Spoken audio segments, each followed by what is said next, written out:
शुरुआत लेकिन कच्चे तेल के साथ कर लेते हैं क्योंकि ये एक ग्लोबल हेडलाइन अब यहाँ पर बनता हुआ नजर आया है। नरेंद्र जी, बहुत शुक्रिया साथ जुड़ने के लिए। और कल CNBC US पर ट्रंप ने एक एक्सक्लूसिव इंटरव्यू दिया जहां पर उन्होंने कहा कि 24 घंटे में यहाँ पर 25% के ऊपर की जो पेनल्टी है वो ये अनाउंस कर देंगे। कैसे देखते हैं आप एज ऑफ नाउ जिस तरह की सिचुएशन है उसे? देखिए, सिचुएशन में तनाव तो बिल्कुल दिख ही रहा है और भारत और अमेरिका अगर आप देखें तो पिछले 25-30 साल से बहुत ही इंस्टीट्यूशनल तरीके से संबंधों में सुधार आया था। बल्कि अभी भी आज भी मैं देखता हूं तो जो इंस्टीट्यूशनल रिलेशनशिप है भारत और अमेरिका की, अभी मुझे उसमें कोई स्ट्रक्चरल डैमेज नहीं दिख रहा है। हालांकि बयान बहुत आए हैं ट्रंप साहब की तरफ से, लेकिन अभी भी काफी उम्मीद जो है कायम है इस बात को लेके कि भाई दोनों के संबंध जो है वो किसी व्यक्ति के ऊपर जो डिपेंडेंट नहीं है या ट्रंप साहब पे नहीं है, वो अमेरिका से है। और अमेरिका में जो इंस्टीट्यूशंस हैं और भारत में इंस्टीट्यूशन है, उनके बीच में 30 सालों में ये संबंध बनाए गए हैं। तो अभी भी काफी उम्मीद भी है और कोई स्ट्रक्चरल डैमेज तो नहीं हुआ है। लेकिन इतना जरूर है, जिस तरह के बयान ट्रंप साहब की तरफ से आ रहे हैं उससे बेचैनी बहुत है, खासतौर से ऊर्जा सेक्टर में। और इसके अलावा वो जो बात कर रहे हैं सेकेंडरी टैरिफ्स की, इसलिए कि आप रूस से तेल क्यों मंगाते हैं, वो इस टैरिफ बात कर रहे हैं। जो भी ब्रिक्स के सदस्य हैं उसमें तो भारत तो अग्रणी है कि उस ब्रिक्स टैरिफ भी आपके ऊपर लग सकता है। ब्राजील पे भी उन्होंने इस तरह की बात करी है। तो इसको लेकर के काफी तनाव है। और चूंकि भारत जो है दुनिया का तीसरा सबसे बड़ा आयातक है तेल का, और तेल का बहुत बड़ा बाजार है, और भारत और चीन दो ऐसे बाजार हैं तेल के जिसको लेकर के पूरी दुनिया जानती है कि फ्यूचर तो यही है, खासतौर से भारत को लेकर के। अब उस समय जबकि दुनिया का सबसे बड़ा जो तेल का उत्पादक है अमेरिका, और दूसरी तरफ भारत जो बहुत बड़ा उपभोक्ता है, उन दोनों के बीच में इस तरह का तनाव हो जाए जहां पे ये बात हो कि अगर आपने रूस से तेल मंगाया तो हम ये टैरिफ लगा देंगे, अगर सेकेंडरी टैरिफ लगा देंगे। और दूसरी तरफ अमेरिका से अब भारत ने पिछले 5 महीने में जो अमेरिका से तेल खरीदा है उसमें 70% की बढ़ोतरी आ चुकी है। मतलब 70% ज्यादा तेल मंगाया अमेरिका से, और यही गति चलती रही तो क्रिसमस तक जो है जो अमेरिका से भारत ने तेल खरीदा या गैस खरीदी है उसमें 150% की बढ़ोतरी हो जाएगी। अब इससे ज्यादा क्या किया जा सकता है? लेकिन इसका मतलब ये नहीं हुआ कि भारत कहां से तेल खरीदेगा, वो कोई और देश या कोई और राष्ट्रपति वो उस बात का डिक्टेशन दे। इसको लेकर तनाव, इसी को लेकर के तेल के बाजार में तनाव, जब भारत और अमेरिका की इस तरह की बात हो या जिसमें चीन को भी लपेटा जाए, ब्रिक्स को भी लपेटा जाए। इसीलिए आप देख रहे हैं कि एक तरफ तो जो है ओपेक ने कहा है कि वो अपने उत्पादन की दृष्टि से उनका नजरिया बदला है और वो और उत्पादन करना चाहते हैं, और इधर जो बड़े कंज्यूमर उनके बीच में तनाव, इससे लेके बाजार चिंतित, और वही कीमत में भी रिफ्लेक्ट कर रहा है। और बाजार को भी समझ में नहीं आ रहा कि किस दिशा में देखें, कहाँ रोशनी है, कहाँ अंधेरा है। हाँ जी, हाँ, एब्सोल्युटली। वेल, एक तरफ ओपेक यहाँ पर प्रोडक्शन बढ़ा रहा है मार्केट शेयर लेने के लिए, और दूसरी तरफ से यूएस के जिस तरह से स्टेटमेंट्स आ रही हैं, बाजार उस वजह से एजी है। अगर मिस्टर तनेजा, आप कितनी एक प्रोबेबिलिटी डालते हैं कि एक सेकेंडरी हम यहाँ पर टैरिफ लगता हुआ देखेंगे कि भारत को बोला जाएगा कि रशिया से तेल ले ही नहीं सकते, उसकी प्रोबेबिलिटी क्या है?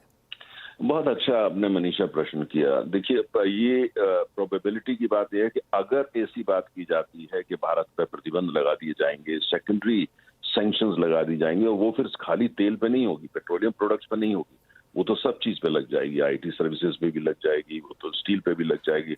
हो सकता है एप्पल फोन वगैरह जो है इनको एग्जेम्प्ट रखें क्योंकि उससे उनका वहां का सीधा सीधा नुकसान होगा, लेकिन तमाम चीजों पर लग जाएगी। इसका मतलब ये कि पूरे देश का जो जियो पॉलिटिकल ऑर्डर है, जो अंतर्राष्ट्रीय जो राजनीतिक व्यवस्था है, वो पूरी उथल पुथल हो जाएगी उससे। तो इसका मतलब ये हुआ कि वो भारत पर लगाएंगे तो मैसेज तो तमाम देशों के लिए जाएगा, चीन के लिए भी जाएगा, ब्राजील के लिए भी जाएगा, जो अन्य देश मंगाते हैं जिसमें टर्की भी शामिल है जो नेटो का मेंबर है, और काफी हद तक टर्की जो है वो यूरोप में आ जाता है। तो ऐसा नहीं हो सकता भारत पर लगाएं फिर इनको छोड़ देंगे। तो पूरी अंतर्राष्ट्रीय जो व्यवस्था है वो उसमें उथल पुथल हो जाएगी। अमेरिका अपने को अलग कर लेगा, आइसोलेशनिस्ट अप्रोच हो जाएगी। वो जो आज विश्व में जो व्यवस्था चल रही है, जो फ्री ट्रेड पे है, वो सारी व्यवस्था बनाई किसने? वो अमेरिका ने बनाई पिछले 80 साल के अंदर, सेकेंड वर्ल्ड वॉर के बाद।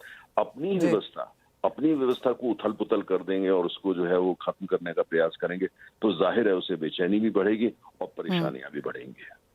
तो फिर प्रोबेबिलिटी आप कहेंगे कि काफी कम है ये सब होने की? मेरा ये मानना है कि प्रोबेबिलिटी इसलिए ज्यादा नहीं है क्योंकि देखिए, ऐसा कुछ भी होता है इससे पहले किसी और देश को नुकसान हो, अमेरिका को होगा। अगर भारत रूस से तेल मंगाना बंद कर देता है, और रूस का जो तेल लगभग 50 लाख बैरल तो कच्चा तेल है, और मनीषा, और 25 लाख पहले प्रोडक्ट्स हैं, ये सारे अगर बाजार से गायब हो जाते हैं इसलिए कि भारत नहीं ले पाए और कोई देश नहीं ले पाए, इसकी भरपाई तो पूरी होगी नहीं। नतीजा क्या होगा? तेल की कीमत तो कहीं की कहीं जाएंगी, और दुनिया का सबसे बड़ा तेल का उपभोक्ता कौन है? अमेरिका है। दूसरा सबसे बड़ा आयातक कौन है? अमेरिका है। किसकी अर्थव्यवस्था तेल की कीमत क्या है उस पर डिपेंड करती है।